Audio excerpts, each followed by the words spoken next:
नमस्कार, स्वागत है आपका ट्यून बीसी चैनल पर।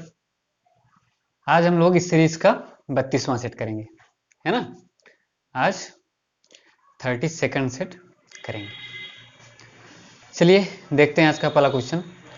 पहला क्वेश्चन है, गुप्त वंश का संस्थापक कौन था? तो गुप्त वंश का जो संस्थापक था वह श्रीगुप्त था, है ना। गुप्त वंश का संस्थापक श्रीगुप्त था और इसने स्थापना कब की थी? तो 240 ईस्वी में इसने स्थापना की थी और 280 तक शासन किया था, है ना। श्रीगुप्त ने गुप्त वंश की जो स्थापना की थी वह 240 ईस्वी में की थी और 40 साल तक इसने राज्य किया था 280 तक। ओके, नेक्स्ट क्वेश्चन आपका है, गुप्त वंश का वास्तविक संस्थापक कौन था? तो गुप्त वंश का जो वास्तविक संस्थापक था वह चंद्रगुप्त प्रथम था, है ना। श्रीगुप्त का लड़का घटोत्कच हुआ जिसने 280 से 320 ईस्वी तक शासन किया, है ना। उसके बाद जो उसका लड़का हुआ, कौन हुआ? चंद्रगुप्त प्रथम, है ना। यह जो हुआ इसको वास्तविक संस्थापक माना जाता है गुप्त वंश का। यह 320 ईस्वी में सिंहासन पर बैठा, है ना। सिंहासनारूढ़ 320 ईस्वी में हुआ और उसी के बाद इसने गुप्त संवत की शुरुआत की। ठीक, यह सिंहासन पर बैठने के बाद 319-20 ईस्वी में ही गुप्त संवत की शुरुआत की। कौन? चंद्रगुप्त प्रथम ने। यह क्वेश्चन कई बार पूछा है ना। गुप्त संवत की शुरुआत किसने की थी? ठीक, नेक्स्ट क्वेश्चन है, चंद्रगुप्त प्रथम का उत्तराधिकारी कौन हुआ? तो चंद्रगुप्त प्रथम का जो उत्तराधिकारी हुआ वह समुद्रगुप्त हुआ, है ना। चंद्रगुप्त प्रथम ने 15 वर्षों तक शासन किया और 335 ईस्वी में इसका जो लड़का हुआ समुद्रगुप्त वह सिंहासन पर बैठा। ठीक, फिर नेक्स्ट है, भारत का नेपोलियन किसे कहा जाता है? तो समुद्रगुप्त को ही भारत का नेपोलियन कहा जाता है। ठीक, क्यों कहा जाता है? क्योंकि यह बहुत प्रतापी शासक था और इसने कई युद्ध लड़े थे। ठीक, और सारे युद्धों में इसने तकरीबन विजय ही प्राप्त की थी। ठीक, इसीलिए इसे भारत का नेपोलियन कहा जाता है। ओके, नेक्स्ट क्वेश्चन है, सिक्कों पर बीड़ा बजाते हुए चित्र किसका मिलता है? तो सिक्कों पर बीड़ा बजाते हुए चित्र समुद्रगुप्त का मिलता है ना। इसी से यह पता लगाया जाता है, यह जाना जाता है कि समुद्रगुप्त जो था वह संगीत प्रेमी था, है ना। समुद्रगुप्त को संगीत प्रेमी माना जाता है इसी वजह से, क्योंकि उस समय के जो सिक्के मिले हैं उस पे बीड़ा बजाते हुए चित्र मिले हैं किसके? समुद्रगुप्त के। ओके, नेक्स्ट क्वेश्चन है, प्रयाग प्रशस्त की रचना किसने की? तो प्रयाग प्रशस्त की रचना जो है वह हरिसेन ने की है ना। किसने की है? हरिसेन ने। हरिसेन कौन था? हरिसेन जो था वह दरबारी कवि था किसका? समुद्रगुप्त का। ठीक, हरिसेन समुद्रगुप्त का दरबारी कवि था, इसने ही प्रयाग प्रशस्त की रचना की है। यह क्वेश्चन कई बार एग्जाम में पूछा गया है कि प्रयाग प्रशस्ति की रचना किसने की है ना। हरिसेन ने। अगला क्वेश्चन है, विक्रमंक की उपाधि किसने धारण की? तो समुद्रगुप्त ने ही विक्रमंक की उपाधि भी धारण की थी, है ना।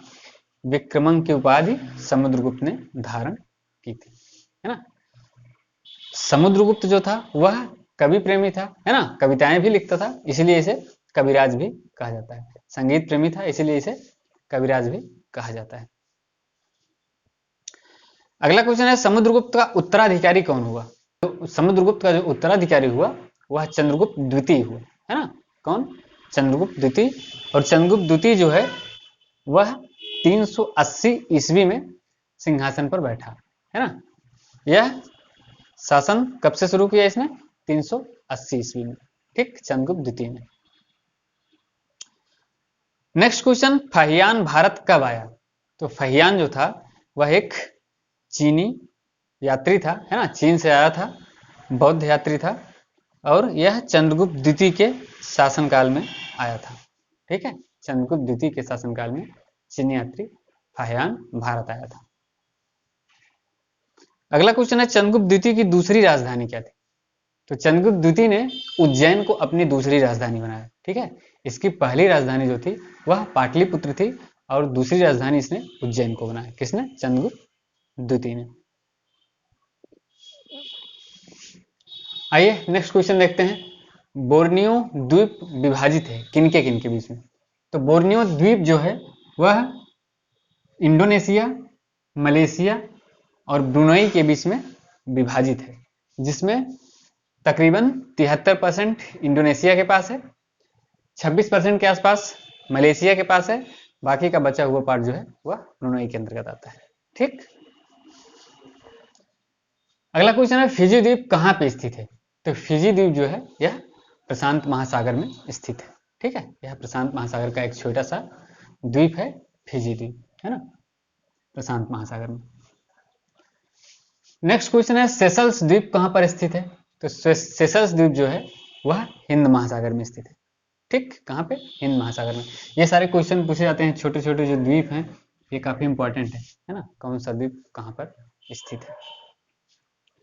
अगला क्वेश्चन है टोक्यो कहां पर स्थित है? तो टोक्यो आप लोगों को पता होगा यह जापान की राजधानी है और यह जापान के सबसे बड़े द्वीप पर स्थित है और उस द्वीप का नाम है होन्शु।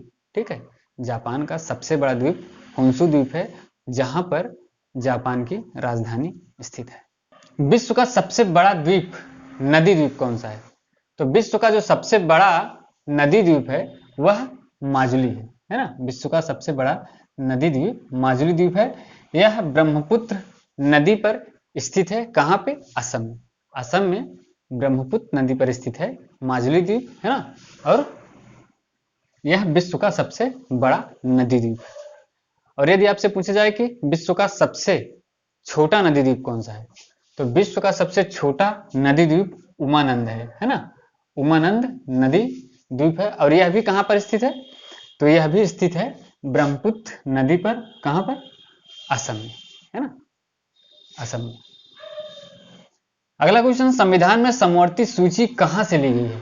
तो संविधान में जो समवर्ती सूची ली गई है वह ऑस्ट्रेलिया से। ठीक, संविधान में समवर्ती सूची ऑस्ट्रेलिया से ली गई है।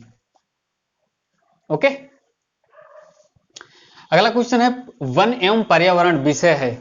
तो वन एवं पर्यावरण जो विषय है वह समवर्ती सूची का विषय है। ठीक है, वन एवं पर्यावरण समवर्ती सूची का विषय है।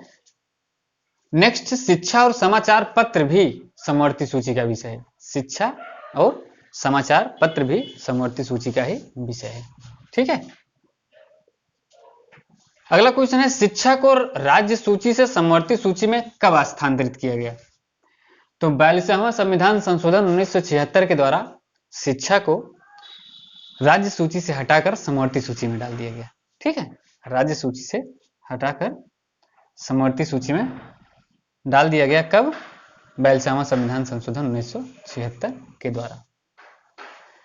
अगला क्वेश्चन है पर्णहरित में उपस्थित मुख्य धातु कौन सी है? तो मैग्नीशियम जो है वह मुख्य धातु है जो पर्णहरित में उपस्थित होती है। ठीक, मैग्नीशियम। नेक्स्ट क्वेश्चन, वायुमंडल में ऑक्सीजन की मात्रा किसके कारण संतुलित होती है ना। तो प्रकाश संश्लेषण के द्वारा ही वायुमंडल में ऑक्सीजन की मात्रा जो है वह संतुलित होती है। और यह कैसे होता है? पेड़ पौधे जो होते हैं वह कार्बन डाइऑक्साइड को लेते हैं, ठीक है, और अपने भोजन बनाने की प्रक्रिया में वह ऑक्सीजन को छोड़ते हैं, जिसकी वजह से वायुमंडल में ऑक्सीजन मेंटेन रहती है। ओके, नेक्स्ट है पेड़ पौधे द्वारा भोजन बनाने की प्रक्रिया क्या कहलाती है ना। तो यही प्रकाश संश्लेषण कहलाती है और इसी को हम लोग फोटोसिंथेसिस के नाम से भी जानते हैं। ठीक है, इंग्लिश में फोटोसिंथेसिस इसे कहा जाता है। ओके, ठीक है, ये रहा आज आपका 32वां सेट। मिलते हैं नेक्स्ट वीडियो में, तब तक के लिए धन्यवाद।